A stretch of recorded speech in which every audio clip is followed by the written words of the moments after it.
Welcome to Dumpster Diving, where we look at something horrible from the past. Today, California Dreams. Don't remember California Dreams? It was Saved by the Bell, only dumber. There, you're caught up. Oh, I think they had a band and they played some shitty songs, too. The episode begins on the last day of school. All the kids are excited, but Mark is sad that he's the only character without a girlfriend, and he has a crush on Tara Reid. Sam is nervous about speaking as valedictorian, and Tony promises to teach her. The principal gets up to speak and warns them all about the evils of alcohol. Tara Reid is apparently playing herself and loudly announces that she's getting tore up tonight. Mark is enthusiastic because he realizes that getting Tara Reid drunk is the easiest way to get her into bed. The principal tells them that if they drink, they will get arrested or killed, and it's too late to get a cool memorial section in the yearbook now. Tiffany and Jake run into their history teacher in the hall and tell him how much they liked his class. He says they'll have even more fun when they repeat it in the summer. You see, it turns out that they skipped class one day for an afternoon of finger blasting, and they missed a pop quiz.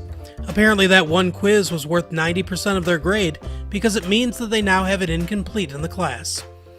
It's also hilarious to me that the teacher waited until the last day of school to tell them this. They weren't even notified over official channels, just a run-in in the hall. Jake and Tiffany beg to do a project to make up the grade, and he agrees. Mark gets up the courage to talk to Tara Reid. He invites her to a clean and sober party sponsored by the school because he's somehow already forgotten about her drunken declaration. Tara Reid says that's not going to drop her panties, and she wants beer. Mark covers and says he knows of a kegger at Lorena's. Reid is so desperate for golden oats that she's even willing to follow this dork if there's a chance for booze. At Lorena's, a couple of rejects from Point Break walk in with beer. Lorena freaks out, but Mark convinces her to let them stay because Sam Adams is his wingman tonight. Lorena relents, and the other kids stand around and talk about how much they hate alcohol because it's so bad for you. You know, like all typical 18-year-olds do. Reid walks in, and Mark gets beers for them from the Geico Cavemen.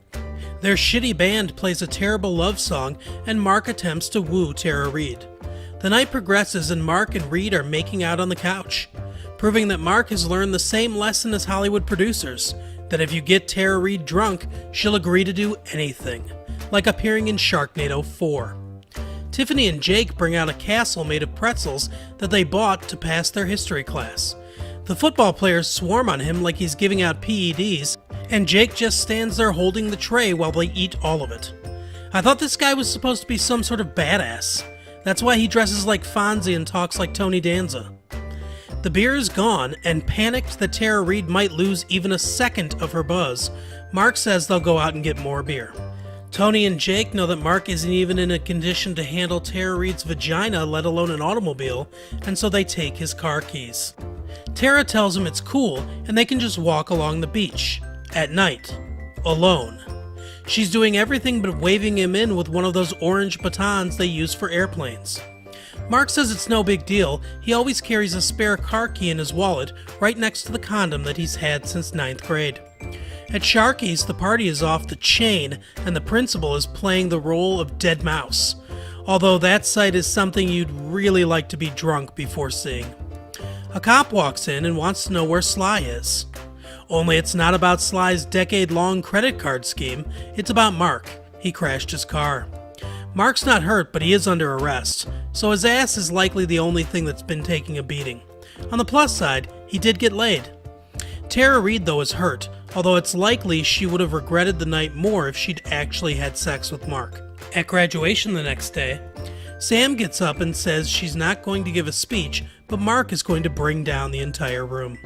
Oh, and Tiffany and Jake come in with some crappy castle they cobbled together from his old motorcycle parts, so I guess they can graduate. Mark tells everyone that drinking was the worst mistake he's ever made in his life, and no one should ever do it. So then comes the handing out of the diplomas, and only our main characters get them. I guess everyone else also missed a pop quiz. They all smile and throw their hats up in the air, and somewhere Tara Reid dies from a punctured lung. Thanks for watching this episode of Dumpster Diving. Come back every Thursday for more episodes, and every Tuesday for deleted chapters from famous novels. Please subscribe, like this video, hit that little bell icon so you can be notified when new videos come out. Check the description for our social media handles and websites of interest so you can keep up on everything else we do. Or, so you can just yell at me on Twitter. That's fine too. Thanks for watching this. Have a great day.